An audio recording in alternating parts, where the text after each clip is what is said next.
Ibrahim di Irak. Dia termasuk juga Nabi Idris. Nabi Idris itu nama aslinya adalah dalam bahasa Suryani Khonu. Ada yang menyebutkan Anu. Ada yang menyebutkan Anu, ada yang menyebutkan Khonu. Menggunakan Kho. Kemudian kenapa disebut Nabi Idris? Dari bahasa Arab. Kata dasarnya adalah darsun. Darsun itu dalam bahasa Arab artinya pelajaran. Kenapa dinamakan Nabi Idris? Karena beliau merupakan orang pertama, manusia pertama yang bisa menulis dan bisa membaca. Dari keterangan ini menunjukkan bahwa Nabi Adam pun tidak bisa membaca, tidak bisa menulis. Putra-putranya yang lain, termasuk juga Nabi Sis, itu tidak bisa membaca, tidak bisa menulis. Umi, bukan bodoh ya, beda. Jahil dengan umi beda. Kita punya bayangan, mau tak bisa baca, tak bisa menulis, mau mungkin itu kan bodoh. Artinya maturan. Kemudian di bahasa Indonesia kan berarti bodoh. Bukan. Orang yang ummi itu cuma tidak bisa membaca, tidak bisa menulis. Nabi Muhammad ummi. Tapi keummian Nabi Muhammad menjadi keistimewaan. Kenapa? Karena menunjukkan bahwa ilmu atau pengetahuan atau semua yang disampaikan oleh Nabi Muhammad termasuk risalahnya itu semua dari Allah Subhanahu wa taala, bukan hasil dari belajar dari kitab-kitab sebelumnya. Karena beda, walaupun isinya bisa jadi hampir sama. Karena kenapa sama? Karena sumbernya sama-sama dari Allah. Tapi kalau Nabi Muhammad belajar dari Alkitab sebelumnya, itu sudah ada perubahan. Ada perubahan. Makanya kalau kita melihat Al-Quran, membandingkan Al-Quran dengan kitab-kitab lain sebelum Al-Quran, itu ada yang sama, ada yang beda. Nah, yang sama itu kita sepakati, kita iakan, kita terima. Sementara yang tidak sama itu kita tolak. Dan yang tidak ada keterangan dalam Al-Quran atau di dalam hadis Nabi, kita tahu tidak boleh percaya, juga tidak boleh menolak. Itu cara kita ketika melihat sesuatu yang berbeda atau yang sama dengan Al-Quranul Karim dari kitab-kitab sebelum Al-Quran. Nah, Nabi Idris ini termasuk Nabi yang memiliki keistimewaan. Beliau mendapatkan 30 suhuf lembaran berupa wahyu dari Allah Subhanahu wa taala. Beliau diutus kepada kaum kaumnya Qabil yang sudah menentang untuk menyembah Allah, dan mereka memilih menyembah api. Keturunan dari Qabil, putra dari Nabi Adam. Beliau diutus ke orang ini, tapi kemudian Nabi Idris diusir oleh mereka. Diusir dari Irak, kemudian hijrah ke Mesir. Dan beliau, Nabi Idris bersama dengan beberapa kaumnya yang sudah masuk Islam atau sudah beragama sesuai dengan agama yang diperintahkan oleh Allah Subhanahu wa taala. Nah, tentang Nabi Idris ini, beliau berangkat dari Irak menuju ke Mesir, kemudian tinggal di Mesir lah. Dan usianya hanya 308 tahun. Di masa itu termasuk yang paling awal meninggal. Tak ada sempurna. Meninggal dalam keadaan muda. Kisahnya, kenapa kemudian beliau meninggal dalam usia 308 tahun? Dalam beberapa referensi, dalam beberapa riwayat itu dijelaskan begini. Nabi Idris itu orang yang sangat ahli di dalam ibadah. Suka beribadah, suka zikir.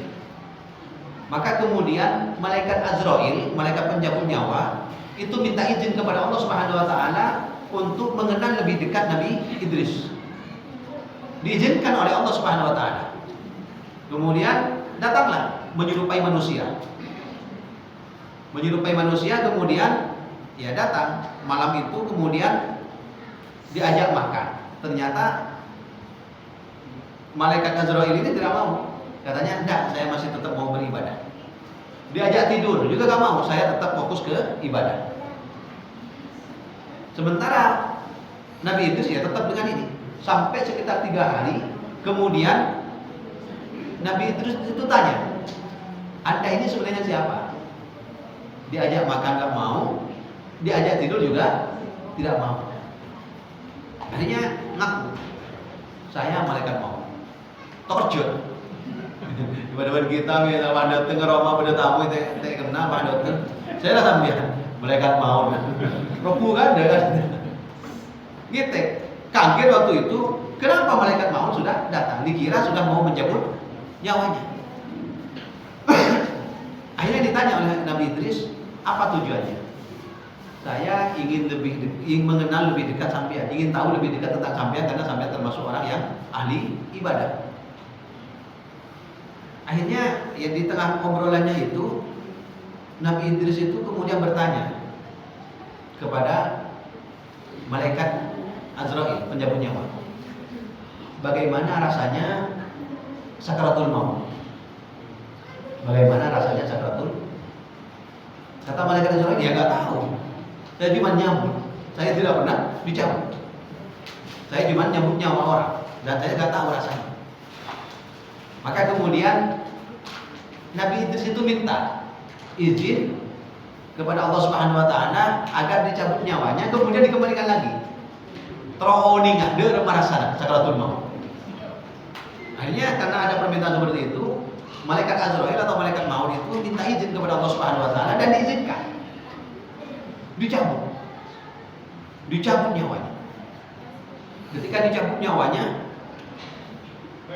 Nabi Idris itu merasakan sangat berat, sehingga kemudian membandingkan begini.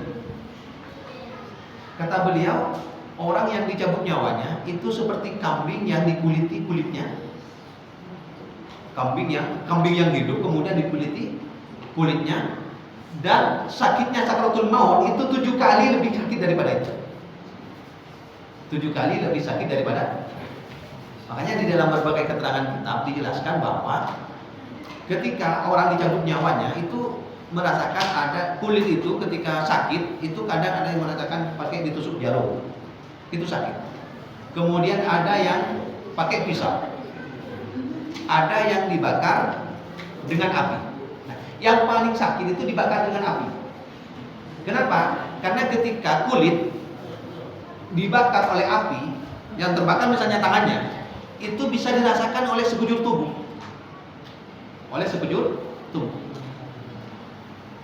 Maka kemudian kata Nabi Idris, ini kalau misalnya ada orang sakit, tangannya sakit, itu dipegang gini atau untuk mengalihkan sakitnya agar tidak sakit, dia lompat-lompat, itu sembuh sudah. Artinya nggak terlalu terasa sakitnya, dialihkan. Tapi kalau dicabut nyawa, itu nggak bisa, karena kondisi tubuh itu dalam keadaan lemah semua. Kita biasa mau capo kering aing misalnya, alhamdulillah, aing atau apoy tanam misalnya. Kita untuk mengalihkan kan kayak pada nikah kita. Kenapa? Karena kita bisa jadi karena kuat anggota tubuh yang lain. Kita bisa lompat-lompat karena kaki masih sehat. Tapi ketika dicabut nyawa, nikah sekujur tubuh terasa sakit, tapi tubuh tidak bisa mengalihkan. Pikiran, otak itu lemah sudah, sehingga kemudian nggak bisa mengalihkan rasa sakitnya sakaratul maut. Nah seperti itu.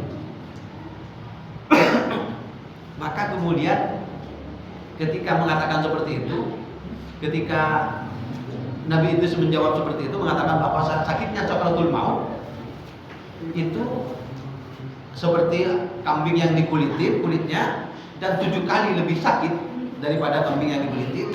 Itu kemudian malaikat Azrail itu mengatakan, saya mencabut nyawa sampean dengan cara yang paling lembut. Artinya orang saya paling lembut cabut nyawa lah, nikah sakitnya seperti itu. Apalagi yang dicabut dengan kasar. Ini perbedaannya, kalau orang mukmin dicabut dengan lembut, tapi kalau orang kafir atau orang-orang non-Islam itu biasanya dicabutnya sampai dengan kasar. Itu lebih sakit lagi. Artinya lebih sakit lagi. Makanya ada sebuah etnis yang ada di Indonesia ini tidak beragama Islam, itu kalau mau mati itu dibiarkan di kamar. Dibiarkan di kamar, aku gelukuk. Kenapa? Orang si Odi tak terlalu Odi kan dari mendiaman.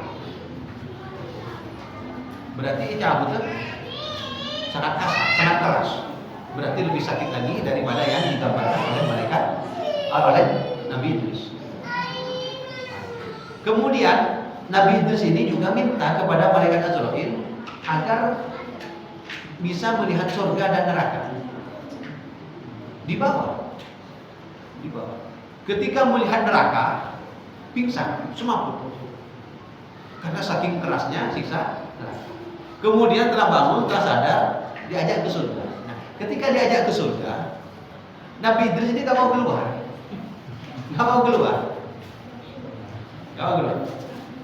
Maka kemudian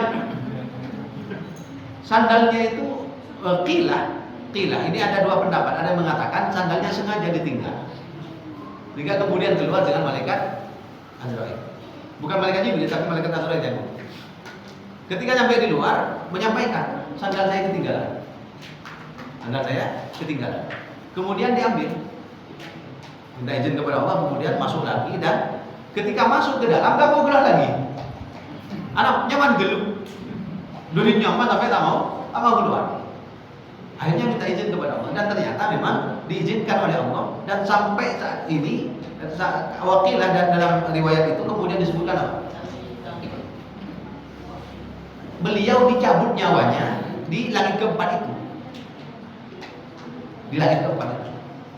Artinya ketika Nabi Muhammad bertemu dengan Nabi Idris di langit keempat, itu berupa rohnya. Artinya tidak hidup. Yang perdebatan ulama itu tentang Nabi Isa. Apakah Nabi Isa itu mati atau hidup saat ini? Dan yang ketika bertemu dengan Nabi Muhammad dalam peristiwa Isra Mi'raj. Pendapat yang kuat mengatakan bahwa yang masyhur beliau itu masih hidup, sehingga kemudian di akhir hampir hari kiamat nanti beliau diturunkan oleh Allah Subhanahu wa taala. Jadi sampai sekarang tidak mati. Karena memang tidak ada penjelasan yang menyebutkan Nabi Isa itu mati. Karena dalam Al-Qur'an kan jelas barrafa'ahu Allahu ilaihi. Wa ma qataluhu yaqina. Wa ma salabuhu wa ma qataluhu. Walakin syubbiha lahu. Nabi Isa itu tidak dibunuh, juga tidak disalib. Walakin syubbiha lahu. Ada orang yang diserupakan dengan Nabi Isa. Nabi Isa-nya kemana? Barrafa'ahu Allahu ilaihi. Nabi Isa-nya itu diangkat oleh Allah Subhanahu wa taala. Nah, ini tidak ada penjelasan. Ulama tafsir itu mengatakan Qila itu ketika diangkat dalam keadaan mati. Tapi yang paling kuat itu mengatakan Nabi Isa diangkat tetap dalam keadaan hidup, dan nanti akan diturunkan lagi oleh Allah Subhanahu wa taala dalam keadaan hidup ketika bertemu dengan Dajjal itu, ketika untuk membunuh Dajjal itu. Makanya ketika ditanya siapa saja Nabi yang masih hidup, jawabannya ada dua, Nabi Isa dan Nabi Khidir. Ini dalam penjelasannya. Jadi Nabi yang sampai saat ini menurut ulama itu pendapatnya yang kuat itu adalah yang masih hidup itu dua, Nabi Isa di langit kedua dan Nabi Khidir. Nah, posisinya Nabi Khidir nggak ada yang tahu. Hanya kalau ada orang yang mengatakan saya bermimpi dengan Nabi Khidir, bertemu dengan Nabi Khidir, nah itu nggak tahu. Kalau orangnya baik bisa jadi iya, tapi kalau orangnya tidak baik bisa jadi pengaku tentang akhirnya dicabut oleh malaikat Azrail dan meninggal di surga. Ini tentang kisahnya Nabi Idris. Tentang sakaratul maut ini, tentang kisahnya kenapa malaikat Azrail menjadi malaikat maut. Ini di dalam kitab At-Tadhkirah fi Ahwalil Mauta wa Umuril Akhirah karya Imam Al-Qurtubi dijelaskan. Jadi dulu sebelum Allah menciptakan manusia, itu Allah memerintahkan malaikat Jibril untuk mengambil tanah dari bumi. Tapi kemudian malaikat Jibril berlindung kepada Allah. Ya Allah, aku berlindung kepadamu, saya tidak sanggup untuk melakukannya. Hanya diterima oleh Allah Subhanahu wa taala. Kemudian Allah memerintahkan malaikat Mikail. Mikail ambil tanah dari bumi. Malaikat Mikail juga tidak mau. Kenapa? Alasannya karena kata beliau, kata malaikat Mikail ini, bumi ini merupakan tempat untuk tempat tinggalnya manusia. Di antara manusia itu ada para nabi, ada para kekasih Allah. Maka kemudian dia tidak sanggup menyakiti bumi. Hanya karena alasan seperti itu diterima oleh Allah Subhanahu wa taala. Akhirnya memerintahkan malaikat Azrail. Azrail, kamu ambil tanah dari bumi. Malaikat Azrail berlindung kepada Allah, ya Allah. Dia tidak sanggup. Cuman kata Allah Subhanahu wa taala, tidak ada alasan. Kamu harus tetap mengambil tanah dari bumi. Ambil. Ketika ngambil menghadap kepada Allah Subhanahu wa taala, ditanya oleh Allah, kenapa kamu tega mengambil tanah dari bumi? Enggak seperti saudara-saudaramu, malaikat Jibril dan malaikat Mikail. Kata malaikat Azrail, saya melaksanakan perintahmu itu lebih wajib daripada saya mengasihi tanah yang akan menjadi tempat tinggalnya para kekasihmu. Hanya diterima. Kemudian kata Allah Subhanahu wa taala, kalau begitu kamu sekarang punya tugas untuk mencabut nyawa. Nah, jadi mulai saat itu malaikat Azrail ini menjadi malaikat pencabut nyawa. Cuma nangis. Malaikat Azrail nangis ketika ditugaskan menjadi pencabut nyawa. Ditanya oleh Allah, kenapa nangis? Kata malaikat Azrail, tidak ada perkara yang paling dibenci oleh manusia kecuali kematian. Ternyata saya punya tugas itu. Maka kata malaikat Azrail, saya tidak ingin dibenci oleh kekasih-kekasihmu, oleh para nabi, oleh orang-orang soleh, karena saya mencabut nyawa mereka. Akhirnya kata Allah Subhanahu wa taala, ya sudah, saya mau menciptakan penyakit dan beberapa penyebab kematian yang lain, sehingga kemudian kematian itu tidak disebutkan kepadamu. Sehingga kemudian kematian itu atau ajal itu tidak disebutkan kepadamu. Artinya apa? Ketika ada orang mati, kita akan tanya, anak apa? Innalillahi wa inna ilaihi raji'un. Maka kemudian ini telah meninggal dunia. Kita akan tanya, anak apa? Sakit. Oh. Padahal saya mati saya. Senyambut-nyambut. Malaikat Azrail. Asli malaikat Azrail itu gak mau menjadi tumpuan kesalahan atau kekesalan, kebencian orang-orang ketika dia menjadi penyebab nyawa. Maka kemudian Allah menciptakan beberapa penyakit atau penyebab kematian yang lain agar kematian itu tidak dinibatkan kepada malaikat Azrail. Maka kita ummi adalah anak apa mak mati ada demam gitu. Ya mati aja punya benar. Itu kan tetia keje kan. Padahal memang seperti itu hakikatnya. Nikah meninggal, anak apa? Tabrakan. Ketika tanya penyebabnya itu untuk menghindarkan malaikat Azrail agar tidak dituduh beliau lah yang menjadi penyebab kematian. Padahal betul nyambut malaikat Azrail. Ada.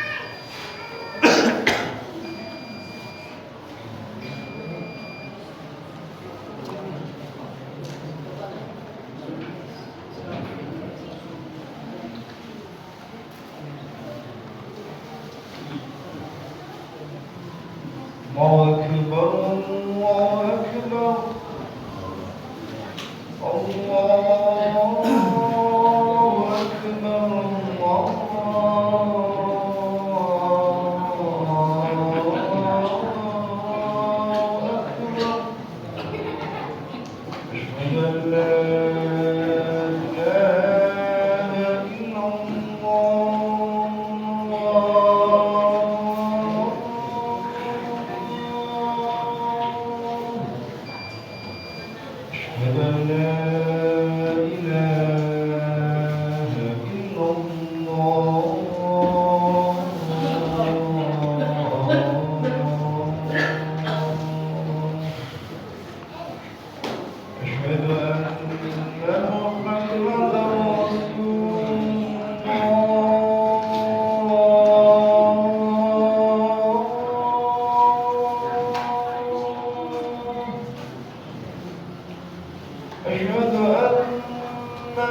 حي على الفلاح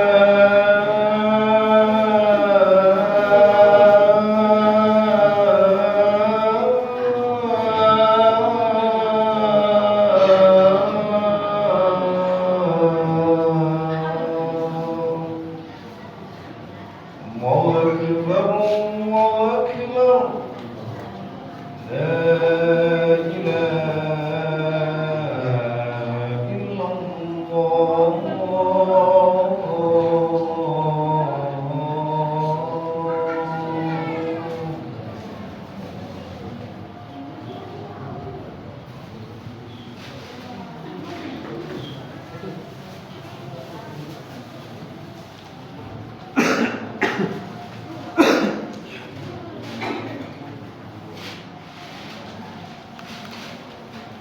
Tentang kisah-kisah seperti ini, kalau tidak ada keterangan aslinya dari Al-Quran atau dari hadis atau dari kitab-kitab yang mu'tabar, itu kita sulit untuk mempercayainya.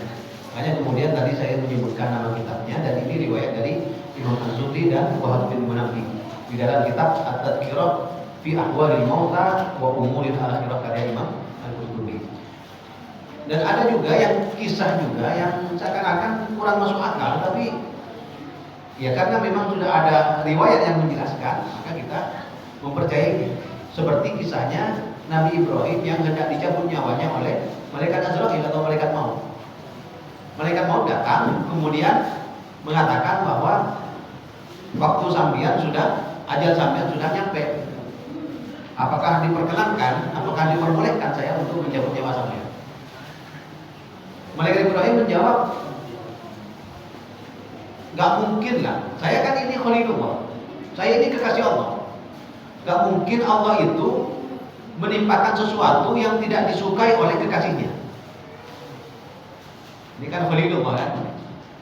Maka kata Nabi Ibrahim, saya tidak suka kematian, dan gak mungkin Allah itu menimpakan sesuatu yang tidak disukai oleh kekasihnya. Bingung malaikatnya. Malaikat ini ya karena gak dibekali akal seperti ini, jika kemudian mendapatkan jawaban seperti itu, malaikat Azrail atau malaikat maut menghadap Allah, mengatakan seperti itu. Kata Nabi Ibrahim, gak mungkin kekasih itu akan menyakiti atau menyebabkan sesuatu yang tidak disukai oleh kekasihnya. Kemudian kata Allah Subhanahu wa taala firman-Nya kepada malaikat Azrail, kekasih mana yang tidak suka ketika dia hendak dipertemukan dengan kekasihnya? Artinya Nabi Ibrahim itu ketika mati akan dipertemukan dengan Allah. Jadi kalau dia memang cinta kepada Allah Subhanahu wa taala, ketika hendak dipertemukan dengan Allah dengan cara melalui kematian, maka ya harus dilakukan. Maka kemudian turun lagi bertemu dengan Nabi Ibrahim. Kata malaikat Azrail menyampaikan firman Allah, kekasih mana yang tidak mau bertemu dengan kekasihnya? Yang tidak mau bertemu dengan kekasihnya, yaitu kematian itu. Akhirnya kata Nabi Ibrahim, kalau begitu ya silakan.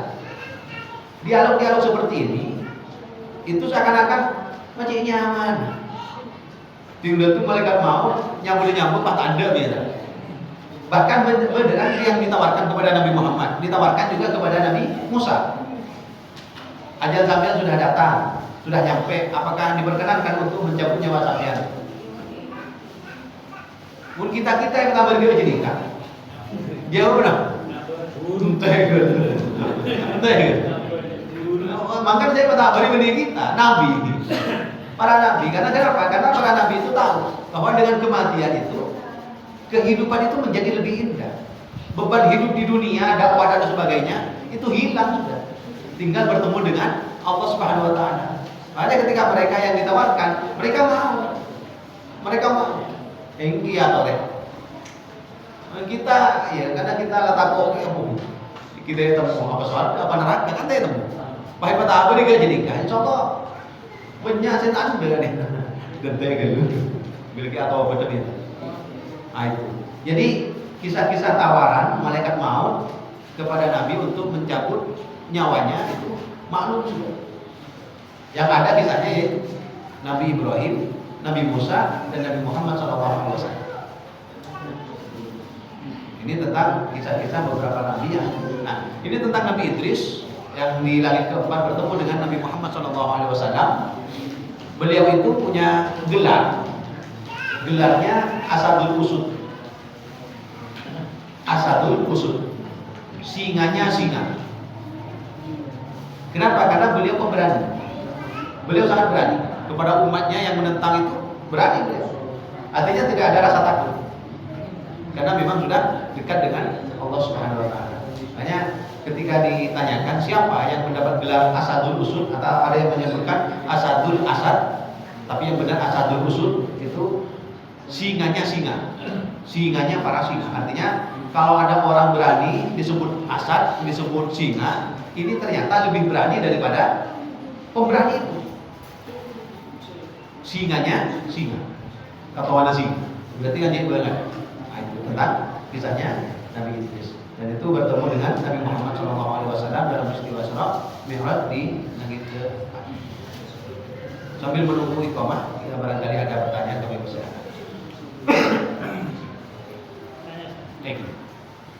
Nabi Idris nikah terkisah, nikah saya dengan kenapa ibu? Nabi Idris di surga. Itu meninggalnya nanti di bumi apa di surga? Tadi sudah disebutkan di perpanduan itu beliau dicabut nyawanya di surga. Dicabut nyawanya di surga. Makanya ketika Nabi Muhammad bertemu dengan Nabi Idris di langit keempat, itu bertemu dengan rohnya sama dengan nabi-nabi yang lain kecuali Nabi Isa. Nabi Isa itu dalam riwayat yang lebih kuat itu disebutkan bahwa beliau itu masih hidup sampai saat ini.